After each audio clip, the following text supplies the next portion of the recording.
Before I even start, I want to ask you to hit subscribe to my channel and share your thoughts in the comments, because what I'm about to tell you, I still can't believe it happened. It was a Tuesday evening, the kind that feels ordinary until it isn't. I had just gotten home from work, carrying the exhaustion of a 12-hour shift and a mind cluttered with deadlines. I expected the usual warmth of home, my wife's smile, the smell of dinner, but instead I found my dad leaning against the doorframe, arms crossed, his eyes scanning me up and down. "You really let yourself go, huh?" he said, a slow, cutting smile spreading across his face. I froze. Not because of my appearance, though I admit I'd gained a few pounds, but because of the tone. The words weren't casual. They were sharp, deliberate, and laced with disappointment. I felt a strange mix of anger and shame twist in my stomach. It was like being 12 again, except now I was supposed to be an adult. "Dad, what's that supposed to mean?" I asked, my voice quieter than I intended. He just shrugged and walked past me, leaving the comment hanging in the air like smoke. That night I tried to shake it off, telling myself I was overreacting. But over the next week, little things started to unsettle me. My wife Emma was constantly on her phone, tucking it away whenever I walked into a room. Calls would go unanswered, messages deleted, and she became increasingly busy with vague excuses.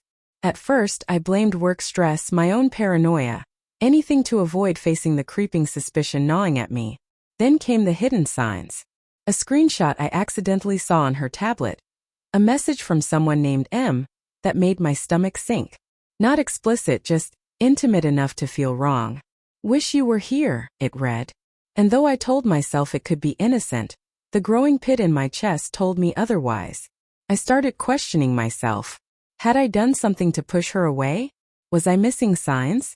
My mind twisted over every interaction, dissecting smiles, glances, the way she laughed at my jokes. I wanted to trust her, but the trust was crumbling quietly, piece by piece. The breaking point came one evening when I came home early. I expected a quiet house, maybe Emma in the kitchen humming. Instead, I heard laughter from the living room, too close, too familiar. I paused, my heart hammering. And then I saw her phone light up on the counter with a message that didn't belong. I don't remember what it said exactly, only the feeling of being caught in a net I couldn't escape. I confronted her, my voice trembling with rage and disbelief. "Emma, who is he?" She froze, her eyes wide, a flicker of guilt crossing her face. Then in the quietest voice she admitted it. I didn't mean for it to happen. It just did." I wanted to scream, to hit something, to break every fragile thing around me. But all I could do was stand there, frozen. The betrayal wasn't loud, it wasn't cinematic. It was subtle, almost polite. Yet it shattered everything. The trust, the memories, the life we had built together. In the days that followed, I saw our life through a new lens. Every laugh we shared, every quiet morning coffee, every casual touch now carried a twinge of deceit. I remembered our honeymoon, her soft whispers, the way she held my hand in the park, and suddenly those moments felt like illusions. I wrestled with what to do. Part of me wanted to leave immediately, to erase her from my life. Another part still clung to the love I once knew, the hope that it could be salvaged. Conversations became confrontations.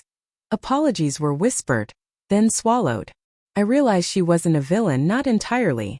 She was human, flawed, remorseful, and yet, the betrayal cut deeper than any rage could heal. Finally, I decided I needed closure, not for her but for me. I told her we couldn't continue as we were. I needed time, space, and honesty from now on. She cried, I stayed silent. My strength didn't feel triumphant. It felt raw, empty, necessary. The day I left, I packed my bags and walked to the door, feeling the weight of every memory pressing against my chest. My dad's comment echoed in my mind again. Not the cruelty, but the clarity it had forced me to see. Sometimes you have to confront the uncomfortable truths about the people closest to you. I didn't say goodbye. I didn't argue. I just walked out, letting the past stay behind me. That night I sat alone on my couch, thinking about what I had learned. About trust, about love, and about self-respect. The pain didn't vanish, but something else took root. A quiet strength. A sense of knowing that I deserved better. And that moving forward didn't erase the past, it honored it. And so here I am, sharing this story with you, hoping that maybe it can help someone out there recognize the signs, confront the truth, or simply hold on to themselves when love falters. Betrayal isn't always loud. Sometimes it whispers. But your strength, your self-respect, must always speak louder. If you've experienced something similar, leave your thoughts in the comments.